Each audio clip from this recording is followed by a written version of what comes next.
l'Office national de l'eau et de l'assainissement de Djibouti se dote des technologies innovantes. Dans le domaine de l'eau, avec les sondes Capta de Neroxys Veolia pour la surveillance en temps réel et la sécurisation des réseaux d'eau potable. Cette technologie a été utilisée pour la première fois lors de la COP 21.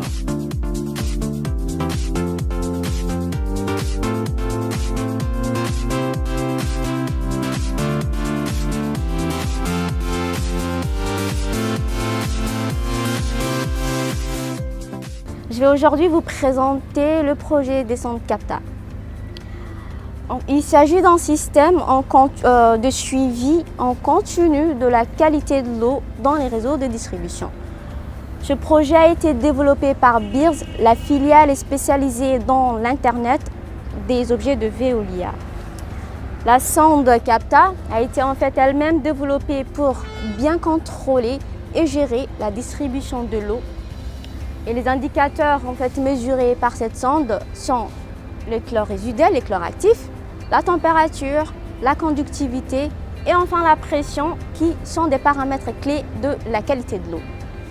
Pour ce qui est de l'installation, les différents sites ont été choisis en prenant en compte à la fois de la pertinence du point de mesure sur le réseau, mais aussi de la qualité du signal du réseau GSM dans les regards. Ce système est composé d'une sonde, la sonde Capta, comme vous le voyez dans le regard. Elle se trouve à l'intérieur de la conduite, d'une batterie qui est insérée en fait dans le boîtier et d'un boîtier de communication avec une carte SIM insérée. Ce boîtier permet d'interroger la sonde à l'aide d'un câble de connexion et de transférer en fait les données vers un serveur Captalink via le réseau GSM. Ensuite, les données sont envoyées dans un logiciel appelé Fusion qui permet de visualiser les données et de configurer un système d'alerte en quasi-temps réel.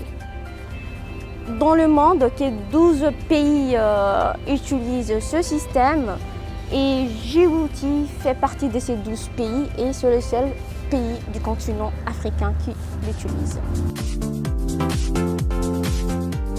Ce projet a été déployé en fin juillet 2017.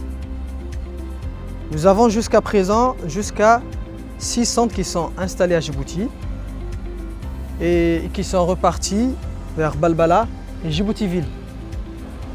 Ce projet actuellement est en pleine étude de faisabilité, d'adaptation et de calibration avec notre eau.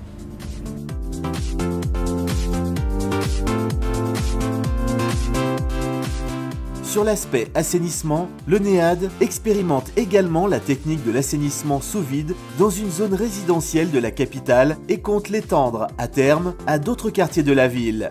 Toujours dans le domaine de l'assainissement, l'Office a développé le projet Nadif Center avec Valtera International proposant une solution dénommée Wata Sanitation System permettant aux opérateurs privés et publics d'assurer le dépotage et le traitement des matières de vidange en milieu urbain dans des conditions d'impact environnemental optimales.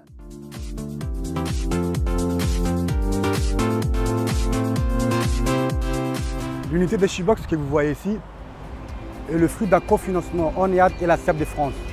Cette unité expérimentale à haut rendement exploratoire de plus de 80% repose sur une surface de 50 m².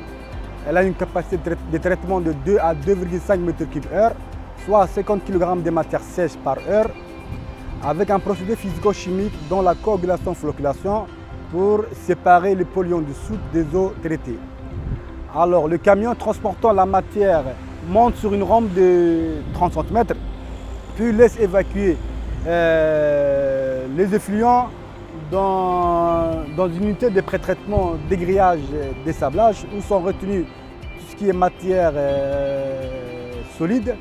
Puis le fluide est par la suite pompé vers un conteneur d'homogénéisation qu'on appelle conteneur tampon pour préparer le mélange au traitement chimique. À la sortie du procédé chimique, le mélange boue liquide traverse une presse à vis qui donne par la suite une nette séparation des boues des eaux traitées. Le bout à cécité de 30 à 40% sont convoyées à l'extérieur du conteneur par une vis sans fin et les eaux traitées sont envoyées vers la bâche de pompage qui seront par la suite pompées jusqu'à la station de Douda.